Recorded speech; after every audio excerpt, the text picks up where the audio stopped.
Ken Shinoda is with us, portfolio manager for DoubleLine Capital. I don't know about his pool habits, but what we do know about is that he's such a keen voice when it comes to the market of bonds, but also the ramifications cross-asset. You're into structured products, but you're also able to read across what's happening from an economic perspective, but also a cross-asset perspective.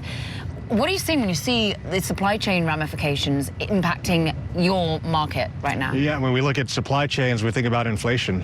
And what you see here, this is the inflation of goods coming from other places. And this is what the Fed talks about when they say inflation is transitory. The Fed can't control the supply chain disruptions, right? Raising short-term rates is not going to speed up the goods coming, keep the prices lower. So it's out of their control. And that's why they call it transitory to some degree, right? And this has been the first wave of inflation that we've seen, is inflation of core goods, if you look at CPI. What I think is going to happen is we're going to see a second wave of inflation coming. You've already seen it start. It comes with the shelter component of CPI, and it comes with the services component of CPI. Yeah. We just saw, everyone knows home prices are up a lot in the U.S. They're up almost 20% on an annualized basis. Right. And that means that eventually rents are going to start to rise, and we've seen them start to rise. Yeah. I mean, New York, I've heard stories of people got a deal, last year during the pandemic, and now they're getting 30, 60% type increases. So the last CPI print, we saw that the rent component of CPI went up by 0.4%, which is the fastest it's done since 2006. Right. And I don't think that's going to slow down. When people raise their rent, they typically don't take it back down. It's very sticky. Yeah. So the big unknown, this is where the debate comes between the kind of the inflationistas and the deflationistas out there, is wages. Are wages going to go higher? They started to go up. And what really kept wages down the decade post-global financial crisis was there was just slack in the labor market. There was a lot of people that, wanted jobs. Now you have the total opposite. We've got, and we talked about it last time I was on your show, the supply-demand imbalance. There's over 10 million job openings, and there's 7 million people looking for jobs. So you're starting to see those wages start to rise. The power is going from the capital to the labor. Sticky, right? And wages are sticky too, right? Minimum wage keeps going up, doesn't seem to come down. And that's the big debate, is on wages. And I think, the deflationistas, they talk about the long-term deflationary forces that are out there. One of them's demographics, right?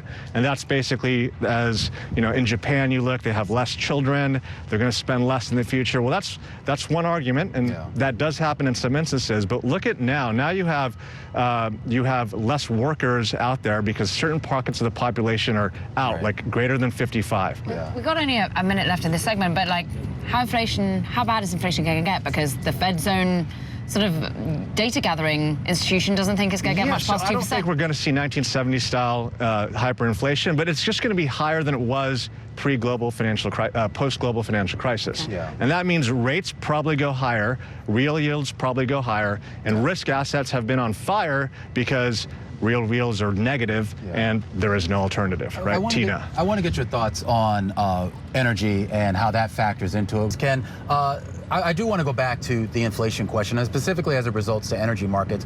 Obviously, we've seen a huge run-up in energy prices, whether it's the crude or whether it's the refined product on the end here. How much of that ends up being, I guess, a little bit more sticky, or is that not something you have to factor in as much? Well, I think conveniently for the Fed and economists, they'd like to strip it out of CPI and core CPI. They actually started doing that in the 70s during the oil embargo. And then back then, they actually called it transitory as well. Does that sound familiar? So they ended up taking it out, and eventually food too. But it's definitely an input in many things that are manufactured. And it seems like the pressure for energy prices is higher. Ironically, the move towards green energy needs fossil fuels. And so a lot of companies have cut back on their production of fossil fuels, and I think there's still demand for it. That's going to keep putting pressure on energy prices to remain high.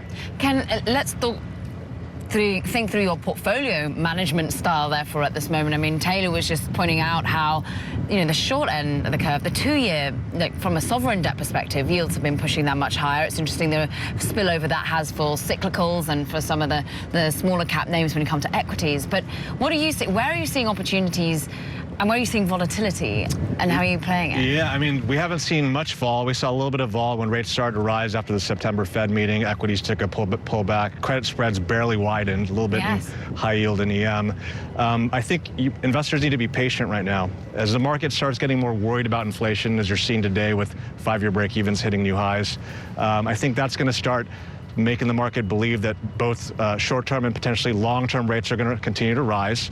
Again, that's going to push up those real yields. And so much of the market has been going up based upon that there is no alternative mantra, that interest rates are so low, so let me go into risk assets. So I think the playbook should be to kind of stay short duration on your fixed income side, right? Maybe have some cash on hand and wait for that volatility to come in. Cash. Wow. Okay. Well, we'll talk about the duration side of it and talk about it maybe from the real estate side of it as well, because I mean, this environment has been a pretty big boon for both for residential real estate as well as commercial real estate as well. Yeah, residential real estate has been doing really well. It's I call the pandemic the great accelerant. You know, anybody that was thinking about buying a home, living in an apartment in New York, for example, rushed out and bought, and that was fueled by low interest rates. So I think that real estate has a lot of positive things going for it. Residential real estate, there's lack of supply, there's low interest rates, but prices are up a lot. So affordability has definitely come down. I think the pace of home price appreciation slows. I think it gets more kind of geographically dependent.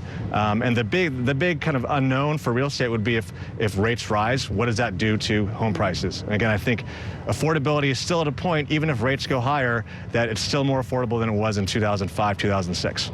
It was something we're hearing out of Milken, that real estate was an area that perhaps was the only area offering value right now. Everything else is at extraordinary levels.